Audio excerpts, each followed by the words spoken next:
Assalamualaikum warahmatullahi wabarakatuh. Innal hamdalillah nahmaduhu wa nasta'inuhu wa nastaghfiruh wa na'udzu billahi min syururi anfusina wa min sayyiati a'malina. May yahdihillahu fala mudhillalah wa may yudlil fala hadiyalah. Ashhadu an la ilaha illallah wa ashhadu anna Muhammadan abduhu wa rasuluh la nabiyya ba'da amma ba'du.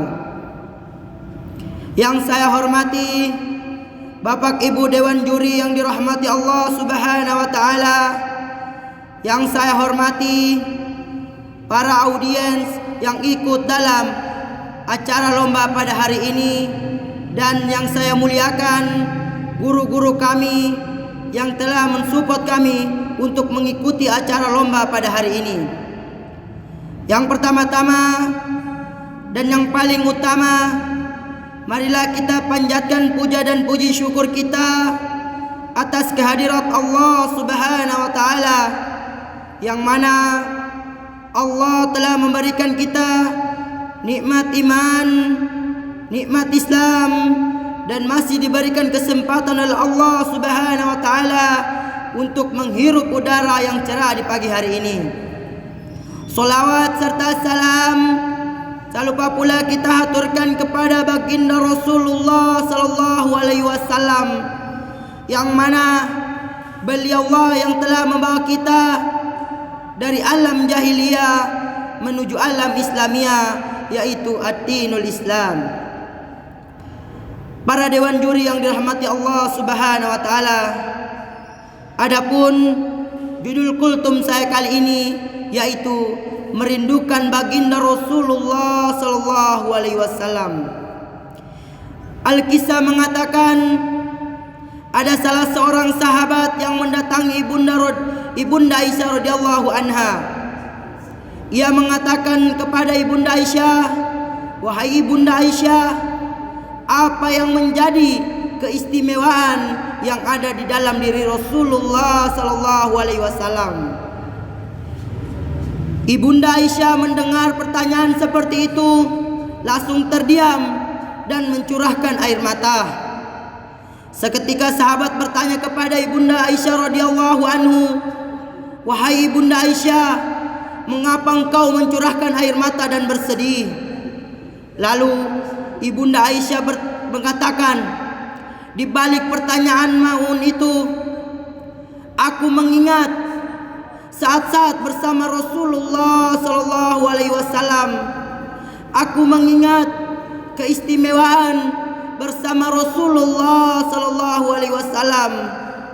Lalu sahabat tersebut melihat kesedihan Ibunda Aisyah radhiyallahu anha, langsung mengatakan, "Wahai Ibunda Aisyah, tidaklah apa engkau tidak menjawabnya hari ini. Di lain hari engkau bisa mengatakan kepadaku apa yang menjadi keistimewaan di dalam diri Rasulullah sallallahu alaihi wasallam." Di lain kata, ada salah seorang yang bertanya kepada Ibunda Aisyah tentang akhlak suaminya. Lalu Ibunda Aisyah menjawab, "Akhlak suamiku adalah Al-Quran." Lalu orang yang bertanya tadi kebingungan apa maksud dari perkataan Ibunda Aisyah radhiyallahu anhu. Lalu Ibunda Aisyah menjawab, "Apabila Al-Quran berkata bahwasanya siapakah orang yang paling sabar di dunia, maka ketahuilah Nabi Muhammadlah yang paling bersabar di dunia. Dan apabila Al-Quran berkata siapa orang yang paling khusyuk sholatnya, maka ketahuilah Nabi Muhammadlah orang yang paling khusyuk sholatnya. Dan apabila Al-Quran berkata pula siapakah di antara orang-orang yang selalu bersedekah, ikhlas dan penyayang, maka kata Ibunda Aisyah radhiyallahu anha, Rasulullah sallallahu alaihi wasallam lah orang yang paling penyayang, bersedekah, dermawan dan pemaaf.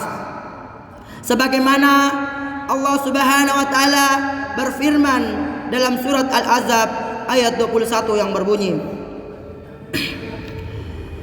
A'udzu billahi minasy syaithanir rajim.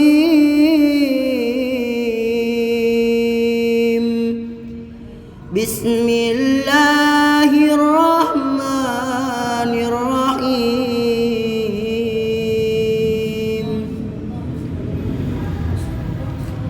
Laqad kana lakum fi Rasulillahi uswatun hasanah liman kana yarjullah, yang artinya telah ada dalam diri Rasulullah sallallahu alaihi wasallam itu suri teladan yang baik bagi orang-orang yang menginginkan rahmat dari Allah Subhanahu wa taala.